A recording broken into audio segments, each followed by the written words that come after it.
Hello students, welcome to Anjana's classes. फिर मैं आपके साथ हूँ एक नई वीडियो के साथ। लास्ट 2 क्लासेस में हमने पेडागोजी और मैथ किया था। अब हम उसके आगे के क्वेश्चंस करेंगे। ईवीएस के 30 क्वेश्चंस हमको रिवीजन करने हैं फटाफट, ताकि आपकी प्रिपरेशन और अच्छे से हो सके। ओके, क्वेश्चन नंबर 61, निम्नलिखित में से कौन सा एक भारत का संघ शासित प्रदेश नहीं है? तो आपको अच्छी तरीके से पता होना चाहिए कि हमारे देश में 28 राज्य हैं और 8 केंद्र शासित प्रदेश हैं। ठीक है, तो ये 28 केंद्र शासित प्रदेश कौन कौन से हैं? लद्दाख, जम्मू कश्मीर, चंडीगढ़, दिल्ली, अंडमान निकोबार द्वीप समूह, पुदुचेरी, दादरा और नागर हवेली, दमन दीव। ठीक है, तो इसमें से कौन सा नहीं है? मणिपुर नहीं है। ओके, मणिपुर नहीं है, आप ध्यान दीजिएगा, नहीं पर। ओके, मणिपुर यहाँ पर नहीं है। आगे चलेंगे, क्वेश्चन नंबर 62, निम्नलिखित में से कौन से कच्चे तेल यानी कि पेट्रोलियम के उत्पादक हैं? ओके, निम्नलिखित में से, यहाँ पर देखिए दो ऑप्शंस दिए हैं, दो ऑप्शंस दिए हैं और आपसे पूछा है इनमें से कौन सा है उत्पादक है, कौन सा प्रोड्यूसर है किसका? कच्चे तेल का। ओके, तो इसका आंसर है आपका गुजरात और तमिलनाडु। ओके, गुजरात और तमिलनाडु। बहुत अच्छा ये क्वेश्चन है। ठीक है, ओके, नेक्स्ट हम चलते हैं क्वेश्चन नंबर 63, हमारे देश का संविधान निम्नलिखित में से किसके नेतृत्व में बनाया गया था? ठीक है, तो मोहनदास करमचंद गांधी, डॉक्टर वल्लभ भाई पटेल, डॉक्टर भीमराव बाबा साहब अम्बेडकर, डॉक्टर सर्वपल्ली डॉक्टर राधाकृष्णन। ठीक है, तो इसका आंसर, ठीक बिल्कुल, इसका कोई भी जवाब दे देगा डॉक्टर भीमराव अम्बेडकर साहब। ठीक है, डॉक्टर भीमराव अम्बेडकर जी इसके क्या है? आंसर है, यानी कि ऑप्शन 3 इसका आंसर है। क्या है? ऑप्शन 3। क्या है? ऑप्शन 3 इसका आंसर है। ओके, हम आगे चलेंगे।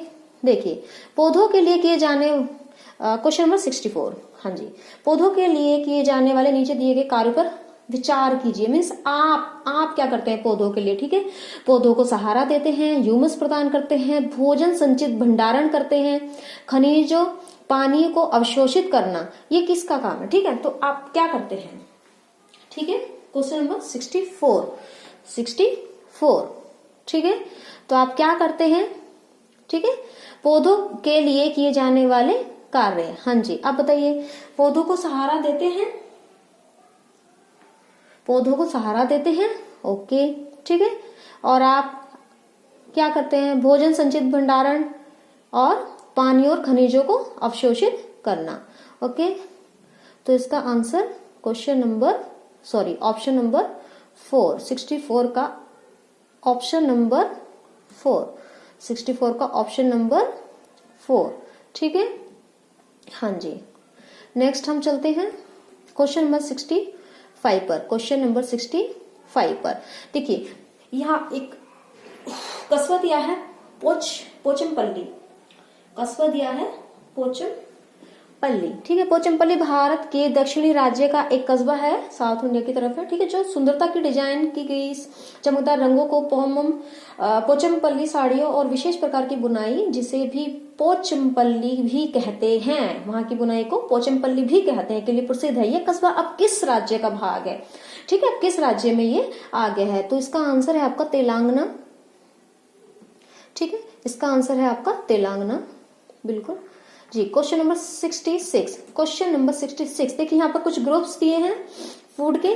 ठीक है, उसमें बताना है इसमें आयरन प्रचुर मात्रा में, यानी काफी ज्यादा मात्रा में क्या होता है? आयरन होता है, लोह तत्व होता है। ठीक है, तो यहाँ पर आप देखेंगे इसका सही आंसर है आंवला, पालक, गुड़। बिल्कुल, आंवला, पालक, गुड़ इसका सही आंसर होगा। क्या होगा? आंवला, पालक, गुड़। आंवला, पालक, गुड़ में काफी ज्यादा मात्रा में क्या मिलता है? काफी ज्यादा मात्रा में मिलता है iron. Okay, now next question 67 question. Okay, निम्नलिखित में से पक्षियों का वह समूह चुनिए जिसका प्रत्येक सदस्य हमारी तुलना में 4 गुनी अधिक दूरी की वस्तुओं को स्पष्ट देख सकते हैं। ठीक है, तो इसका क्वेश्चन तो आप देखते ही बता देंगे। ठीक है, बाज, चील, गिद्ध। बाज, चील, गिद्ध इसके आंसर है। बाज, चील और गिद्ध इसके आंसर है। ओके, क्वेश्चन नंबर 68, नीचे दिए गए किस राज्य के ग्रामीण लोग अपने ढालू छत वाले लकड़ी के मकान मजबूत बांस के खंभों पर धरती से 3 से 3.5 मीटर की ऊंचाई पर बनाते हैं? ठीक है, देखिए जहां पर वर्षा ज्यादा होगी वहीं पर ढालू छत वाले मकान बनेंगे। ठीक है, तो ये है असम में हाइट्स पर होते हैं, पहाड़ी एरिया है। ठीक है, तो मजबूत खंभों बांस के खंभों पर बनाया जाता है। Okay, now next question number 69। Bharat के मानचित्र में दिल्ली की स्थिति के सापेक्ष गांधीनगर गुजरात की राजधानी है। गांधीनगर कौन सा वाला है? जो गुजरात की राजधानी है। ठीक है, और पटना जो कि बिहार की राजधानी है की दिशाएं क्रमश हैं। ठीक है, तो आपको डायरेक्शन बतानी है। ठीक है, तो ये डायरेक्शन है दक्षिण पश्चिमी और दक्षिण पूर्वी। ये आपका आंसर है। ओके, क्वेश्चन नंबर 70 की अगर हम बात करें तो निम्नलिखित में से किसने मटर के पौधों के साथ प्रयोग किए और यह पाया कि मटर के पौधों में कुछ ऐसे लक्षण होते हैं जो जोड़ियों में पाए जाते हैं, जैसे चिकने या खुरदरे, लंबे या बौने, पीले या हरे आदि। ठीक है, हेरिडिटी की ये बात हो रही है। ठीक है, ये दिया था मेंडल जी ने। Okay, now next question number 71। निम्नलिखित में से कौन सा NCF 2005 के अनुसार EVS पाठ्यक्रम में सुझाए गए 6 विषयों में से एक है? ठीक है, वो है क्या है? ये ऑप्शन है 3। ठीक है, आपने NCF 2005 पढ़ा होगा, तो ये है ऑप्शन 3। चीजें जो हम बनाते हैं और हम करते हैं। ठीक है, उस पर ज्यादा थोड़ा फोकस किया जाए। Okay, now question number 72। उपाख्यान अभिलेखों में क्या दर्ज नहीं करना चाहिए? ठीक है, मुख्य रूप से समस्याग्रस्त स्थितियों की पहचान करना, निर्णय वाले कथनों को लिखना, मजबूतियों और कमजोरियों की पहचान करना, बच्चे की रुचियों और संबंधों आदि की पहचान करना। ओके, तो इसका आंसर है A एंड B। हाँ जी, इसका आंसर है A एंड B। ओके, इसका आंसर है A एंड B, यानी कि A एंड B है आंसर 1। ठीक है, इसका आंसर है 1। Now next question 73। Question number 73। आप एकीकृत EVS कक्षा के लिए कैसे योजना बनाएंगे? तो एक पाठ में 2 या अधिक विषय क्षेत्रों को शामिल करेंगे। ठीक है, या फिर अलग अलग योजनाओं में सभी विषयों को अलग अलग करेंगे। विज्ञान और सामाजिक विज्ञान के लिए अलग अलग अध्यापकों का प्रबंध करेंगे। पर्यावरण विज्ञान के लिए अलग अध्यापक का प्रबंध करेंगे। ठीक है, तो इसका आंसर है एक पाठ में 2 या अधिक विषयों को मिलाएंगे। हाँ जी, ये बहुत अच्छा है, ये ऑप्शन है इसका आंसर। क्वेश्चन नंबर 64 की हम बात करते हैं। पुनीत ने अपनी कक्षा 5 के शिक्षार्थियों को मानव शरीर की एक रूपरेखा दी और उन्हें भोजन विषय पढ़ाने से पहले पाचन तंत्र को बनाने के लिए कहा। तो पुनीत क्या चाहता था? ठीक है, पुनीत टीचर है। ठीक है, तो उन्होंने अपने बच्चों से बोला कि आप मानव शरीर की रूपरेखा बनाओ, भोजन, ठीक है, भोजन तंत्र बनाने के लिए बोला। तो पुनीत चाहता क्या था, यानी कि जो टीचर है वो क्या चाहते थे? ठीक है, तो वो चाहते थे कि बच्चों को पाचन से संबंधित कितनी जानकारी है, कितना उनका विचार है, कितना बच्चे जानते हैं पाचन तंत्र से, पाचन तंत्र से रिलेटेड बच्चे कितना जानते हैं। ठीक है, ये आपका आंसर है। Now next question number 75। निम्नलिखित में से क्या रचनात्मक आकलन के संबंध में सही नहीं है? निम्नलिखित में से क्या रचनात्मक आकलन के संबंध में सही नहीं है? ठीक है, तो जो सही नहीं है आप इस चीज को ध्यान दीजिएगा। ठीक है, तो सही ये नहीं, हाँ जी, क्या सही नहीं है, तो आप सबसे पहले आप ऑप्शंस को स्किप भी कर सकते हैं, जैसे कि जिसमें क्या सही आ रहा है तो उसको हटा दें पहले। ठीक है, तो आपके 75 का आंसर है 1। रिपोर्ट कार्ड के प्रत्येक तिमाही में इसकी सूचना दी जानी है। ठीक है, तो ये रचनात्मकता में नहीं आता, ये मूल्यांकन में आता है। ठीक है, ओके। स्मिता अपने शिक्षार्थियों को कार्य से संबंधित लैंगिक विषमता और रूढ़िवादी छवियों के प्रति संवेदनशील करना चाहती है। स्मिता को निम्नलिखित में से अपनी कक्षा में क्या करना चाहिए? ठीक है, तो क्या स्मिता है वो टीचर है। ठीक है, तो रूढ़िवादी मॉडलों को छात्रों को प्रस्तुत करना चाहिए। तो रूढ़िवादी से तो उनको हटाना ही है, ठीक है। तो विभिन्न प्रकार के कार्यों के फ्लैश बोर्ड दिखाए, फ्लैश कार्ड दिखाए, तो ये भी आंसर नहीं है, ठीक है। केवल लड़कों से प्रतिदिन कक्षा को साफ कराएं, तो ये भी गलत है, ठीक है। ये भी लैंगिक समानता को बढ़ावा देता है। तो एक कक्षा की माँ को कक्षा में आमंत्रित करे जो ऑटो चालक है। हाँ, आप ऐसा कर सकते हैं, कोई ऐसी महिला है, ठीक है, जो वह काम कर रही है जो पुरुष भी बहुत अच्छे से करते हैं और वह महिला भी कर रही है, तो आप एक दिन उनको इनवाइट कर सकते हैं और अपने बच्चों को दिखा सकते हैं। इससे थोड़ी रूढ़िवादिता को कम किया जा सकता है। जो बच्चों के मन में विचार हैं रूढ़िवादिता के प्रति, वो थोड़े से ठीक हो सकते हैं, ठीक है। क्वेश्चन नंबर 77, कक्षा 5 के समयन आमतौर पर अपना दिया हुआ कक्षा का कार्य नहीं करते हैं। मुद्दे को हल करने के लिए सबसे अच्छा उपाय क्या हो सकता है, ठीक है। मुद्दे को हल करने के लिए सबसे अच्छा उपाय क्या हो सकता है कि उसकी कठिनाई का पता लगाएं और उसके अनुसार कक्षा कार्य को समायोजित एडजस्ट करने के लिए उससे बात करें, ठीक है। अब ऐसा तो नहीं होगा कि आप दूसरे बच्चे को बोल दो कि भाई उसकी हेल्प कर दो, है ना, या फिर माता पिता से बोलो कि जी उनकी हेल्प करें, ठीक है, या उन्हें कोई ऑप्शनल वर्क दे दो, तो ऐसा तो नहीं हो सकता, ठीक है। कोई और बच्चे का काम क्यों करेगा। लेकिन बच्चे की प्रॉब्लम को पता लगाइए ना कि बच्चों को दिक्कत कहाँ है, उनकी प्रॉब्लम का सोल्यूशन कीजिए, उनकी प्रॉब्लम का सोल्यूशन कीजिए, ठीक है। तो उसका ऑप्शन 77 का आंसर है right option 1। Question number 78, okay.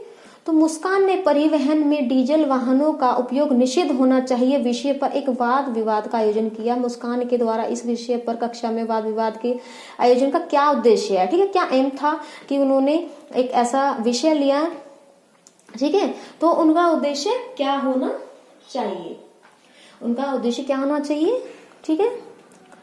तो इससे क्या होगा, हमें दूसरे जो और बच्चे हैं, ठीक है, तो उनके भी जो उनके व्यूज हैं उनको जानने का मौका मिलेगा, ठीक है।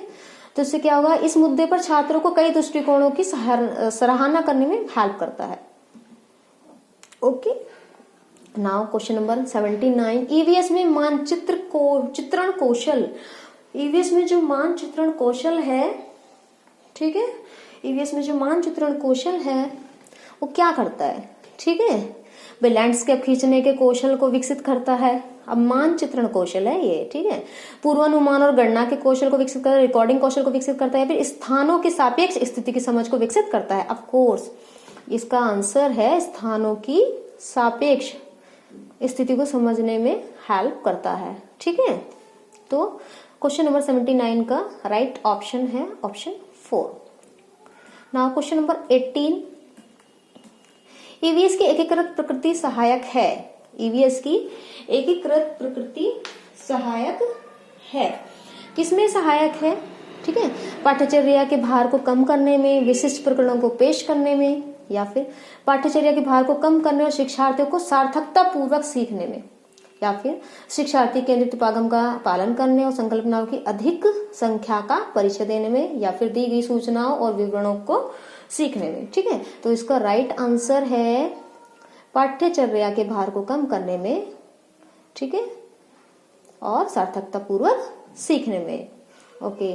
नाउ क्वेश्चन नंबर 81, निम्नलिखित में से क्या ईवीएस में आकलन का एक व्यापक संकेतक नहीं है, व्यापक संकेतक नहीं है। तो क्या नहीं है, सहयोग तो है, न्याय के प्रति सरोकार भी है, समानता के प्रति सरोकार भी है, अवधारणा मानचित्रण नहीं है, अवधारणा मानचित्रण नहीं है, ओके।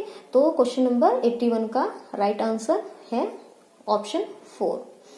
नाउ क्वेश्चन नंबर 82, कुछ हजार साल पहले भारत में तालाबों के निर्माण के अल बिरूनी के अवलोकन के आधार पर कक्षा 5 के ईवीएस के पाठ्य पुस्तक में एक अनुच्छेद है। इस अनुच्छेद को शामिल करने का क्या उद्देश्य होगा, ठीक है। यहाँ पर कुछ ऑप्शंस दिए हैं, फिर इन ऑप्शंस में से आपको निकालने हैं कि क्या होगा। यह इतिहास के स्रोतों को पहचान करने में शिक्षार्थियों की मदद करता है, यह शिक्षार्थियों को उनके अवलोकनों की रिकॉर्डिंग में सुधार करने में मदद करता है, यह शिक्षार्थियों को कुछ 1000 साल पहले भारत में मौजूद तकनीक की सराहना में मदद करता है, या फिर यह शिक्षार्थियों को इतिहास में साक्ष्य की भूमिका की सराहना करने में हेल्प करता है, ठीक है। यह आपका क्वेश्चन है 82 और इसके ये दिए हैं 4 आंसर। ठीक है, ये दिए हैं इसके 4 आंसर। तो आप बताइए कि रिकॉर्डिंग में सुधार बच्चे क्या करेंगे। ठीक है, हाँ वो इतिहास के स्रोतों की पहचान करेंगे, बिल्कुल ये राइट है। ठीक है, रिकॉर्डिंग में सुधार का कोई मतलब नहीं है। हाँ वो 1000 साल पहले की टेक्निक को जानेंगे, वो 1000 साल पहले की टेक्निक को जानेंगे, ये भी बहुत अच्छा है। ठीक है, और ये शिक्षार्थी के इतिहास के साक्षी की भूमिका को सराहना करते हैं। ठीक है, किसने क्या किया, कैसे किया। ओके, तो ये 3 ऑप्शन है, A C D, A C D. तो option number A C D है सेकंड में। ठीक है, सेकंड में, तो ये आपका राइट आंसर है 82 का 2। नाउ क्वेश्चन नंबर 83, अपनी कक्षा में 50 से अधिक छात्रों के साथ वार्निंग उन्हें एक ऐसी गतिविधि में जोड़ना चाहती है, वार्निंग टीचर का नाम है। ठीक है, जिसमें सीखने को बढ़ाने के लिए अधिकतम संख्या में इंद्रियां शामिल हो। ठीक है, आपके ऑर्गन्स जो है वो शामिल हो, 5 ऑर्गन्स होते हैं ना मेनली। ठीक है, निम्नलिखित में से कौन सा क्रियाकलाप उपरोक्त कार्य के लिए ठीक होगा।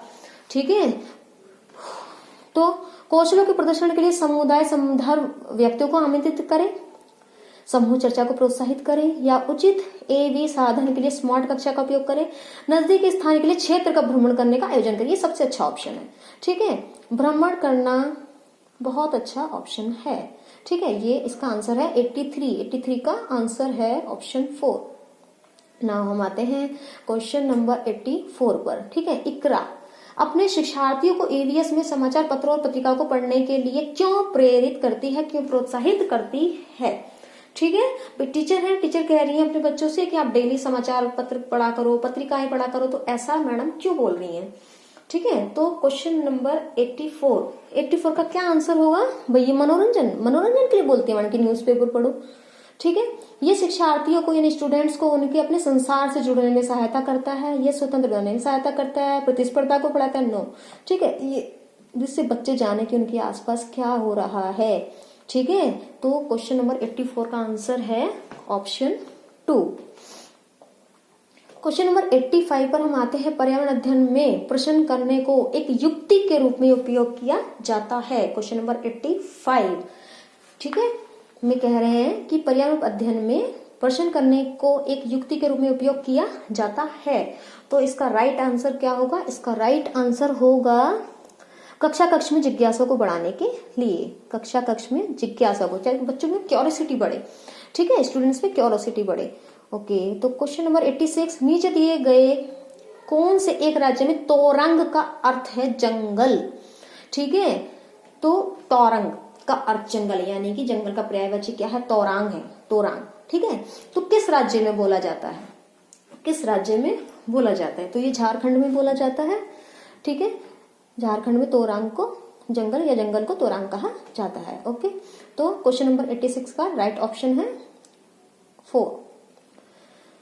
ठीक है, यहां पर देखिए डायरेक्शन से रिलेटेड है। ठीक है, कि आपका घर एक्स पर स्थित है तथा आपका विद्यालय वाई पर स्थित है। यद्यपि आपका विद्यालय ठीक सामने है, परंतु बीच में व्यस्त राजमार्ग होने के कारण आप सीधे नहीं जा सकते हैं। अतः पहले आप ठीक दक्षिण में 125 मीटर दूर जाते हैं, फिर ठीक पूर्व में 100 मीटर लंबा सुरंग पथ पार करते हैं, और अंत में आप ठीक उत्तर में 125 मीटर दूरी पर वाई पर अपने विद्यालय पहुंचते हैं। वाई पर विद्यालय के सापेक्ष एक्स पर आपका घर कहाँ स्थित है। क्वेश्चन नंबर 87, क्वेश्चन नंबर का 87 आप इसको सॉल्व कीजिएगा, आपका आंसर आएगा 100 मीटर ठीक पश्चिम। ठीक है, अब इसको सॉल्व कीजिए, बड़ी आसानी से सॉल्व हो जाता है। अब इतना टाइम नहीं है कि मैं आपको सॉल्व करके भी दिखाऊं। हाँ जी, क्वेश्चन नंबर 88, कोई लड़का नागरकोइल से मड़गांव जाने के लिए 4 जून 2020 को किसी रेलगाड़ी में सवार हुआ। यह रेलगाड़ी 22:30 पर नागरकोइल से चली और 6 जून 2020 को 4:30 बजे मड़गांव पहुंची। यदि इस समय अंतराल में रेलगाड़ी ने 1145 किलोमीटर दूरी तय की तो रेलगाड़ी की औसत चाल लगभग क्या थी। अब देखिए, आपको लग रहा होगा ना कि जैसे मैथ आ गया है।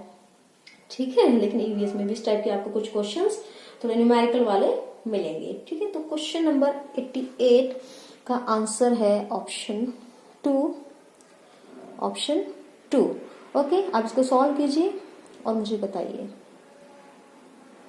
हाँ जी, क्वेश्चन नंबर 89, नीचे दिया गया कौन सा कथन मधुमक्खियों के छत्तों के विषय में सही नहीं है। ठीक है, प्रत्येक छत्ते में एक रानी होती है जो अंडे देती है, ठीक है। छत्ते में बहुत सारी काम करने वाली मक्खियां होती हैं, ये भी ठीक है। छत्ते में केवल कुछ नर मक्खियां होती है, हाँ ये भी ठीक है। ठीक है, कुछ नर मक्खियां होती हैं, लेकिन देखो ऐसा नहीं है कि नर मक्खियां छत्तों के लिए अत्यंत महत्वपूर्ण है। ठीक है, अत्यंत महत्वपूर्ण नहीं है।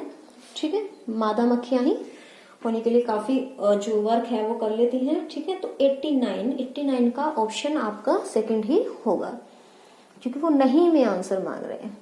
ठीक है, वो नहीं में आंसर मांग रहे हैं। ओके, तो क्वेश्चन नंबर 89 का आंसर सेकंड है। ओके, आज हम मिर्ची के बिना भोजन की कल्पना भी नहीं कर सकते, इसे व्यापारी हमारे देश में लाए थे। ठीक है, 90।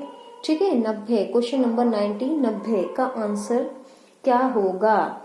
ठीक है, तो इसका आंसर क्या होगा?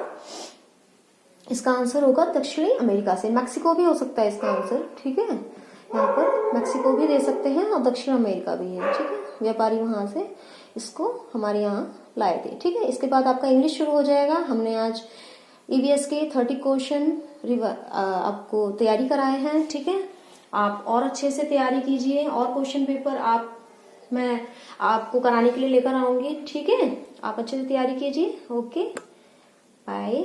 एंड पसंद आया हो मेरा वीडियो तो सब्सक्राइब कीजिएगा, लाइक कीजिएगा। हाँ, कुछ पूछना चाहते हैं तो कमेंट कर सकते हैं। Thank you.